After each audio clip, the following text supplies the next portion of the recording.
Online home classes में आपका खैर मकदम है। सब्जेक्ट वर्ब एग्रीमेंट के तहत हम आज बात करेंगे यूजेस ऑफ कंजंक्शंस। तो देखते हैं यूजेस ऑफ कंजंक्शंस के हवाले से जो पहली बात निकल के आती है वो जो हमेशा हमेशा याद रखनी है वो है two conjunctions should not be used in the same sentence, यानी कि एक ही जुमले के अंदर हम दो कंजंक्शंस का इस्तेमाल नहीं कर सकते हैं। तो एग्जाम्पल के तौर पे देखेंगे हम पहले इनकरेक्ट वाली, although she was tired but she still went on working. ये गलत है। सही क्या है? Although she was tired, she still went on working। तो ये इसका सही है।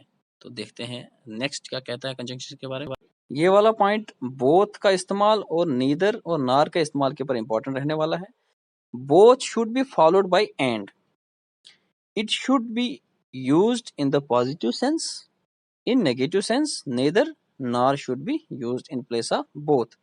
तो देखते हैं example, both Ravi as well as Raja were present. तो ये गलत है, यहाँ पे टेक्निकल एरर में इनकरेक्ट करेक्ट लिखना भूल गया हूँ। Both Ravi and Raja were present is the right. यहाँ पे कुछ अल्फाज हैं, इनको ध्यान से सुनिएगा।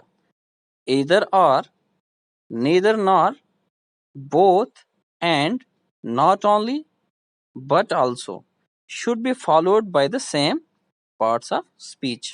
For example, he not only his ticket but also his luggage। तो ये गलत है। इसका सही देखते हैं, he lost not only his ticket but also his luggage। This is right one। Next देखते हैं, ये वाला पॉइंट neither और either के ऊपर बड़ा इंपॉर्टेंट रहने वाला है। जरा देखते हैं, neither should be followed by nor, यानी कि neither के साथ हमेशा nor लगेगा, and either should be followed by or। both these should not be confused, इनमें कंफ्यूज नहीं होना, यानी कि neither nor and either or। तो example, he washed either his hands or his face in, ये है गलत। सही क्या है? he washed neither his hands nor his face। Subject verb agreement में ये यूजेस ऑफ कंजंक्शंस के हवाले से आखिरी पॉइंट रहने वाला है। ये नो सूनर के ऊपर है। नो सूनर के साथ हमेशा जो है वो देन लगता है, न कि but or then. No sooner do I finish the book this book then I shall begin another. ये इनकरेक्ट है। इसका करेक्ट क्या कहता है? No sooner do I finish the book then I shall begin another. This is the correct. ये था conjunctions के हवाले से। अब देखते हैं सब्जेक्ट वर्ब एग्रीमेंट में। अब हम कुछ चीजें प्रीपोजिशन के इस्तेमाल के बारे में सीखेंगे। तो पहला पॉइंट क्या कहता है? ऑब्जेक्टिव केस ऑफ नाउन और pronoun is used after preposition. For example, I do not depend on he. ये गलत है। सही क्या रहेगा इसका?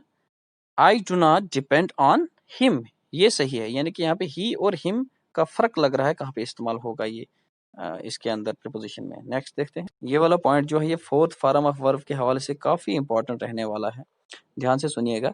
If a principal verb is used after, about, after, at, before, for, from, in, on, to, that verb must be in ing, यानी कि fourth form of verb.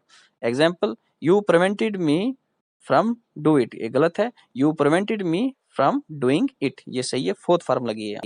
Uses of preposition के हवाले से ये पॉइंट काफी इंपॉर्टेंट रहने वाला है।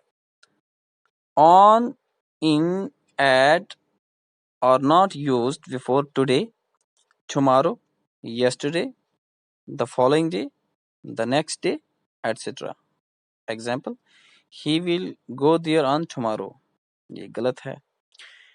he will go there tomorrow, ये सही है, यानी कि tomorrow, today के या yesterday के पीछे हम क्या इस्तेमाल करेंगे। यूजेस ऑफ प्रीपोजिशंस के हवाले से हम सब्जेक्ट वर्ब एग्रीमेंट में आखिरी पॉइंट देखेंगे। ये क्या कहता है?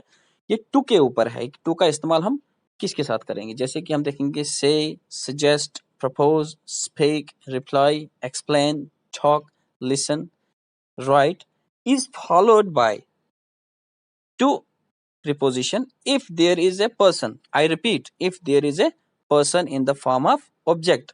ये याद रखिएगा, अगर पर्सन है फॉर्म ऑफ ऑब्जेक्ट में तो हम तो इस्तेमाल करते हैं। तो एग्जाम्पल देखते हैं, he did not reply me, जो हम अमूमन गलती करते हैं। तो इसका सही क्या है?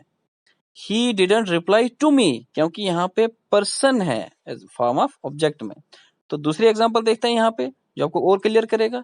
He did not write to a letter। अब यहाँ पे ऑब्जेक्ट देखिए क्या है, तो सही क्या है इसका, he did not write a letter, यानी कि टू तभी लगाना है जब पर्सन हो। सब्जेक्ट वर्ब एग्रीमेंट में अब बारी आती है यूजेस ऑफ प्रोनाउंस के बारे में। तो हम यहाँ पे ये देखेंगे, when a pronoun is used as the complement of the verb to be, it should be in the nominative case. For example, if I were him I would not do it, ये गलत है। ये complement of a verb की बात जब हो रही है तो हम सही क्या करेंगे, if I were he I would not do it, ये सही है। तो this was first point. Second देखेंगे, इस पॉइंट के अंदर हम सीखेंगे ईच अदर और वन अनदर के बारे में।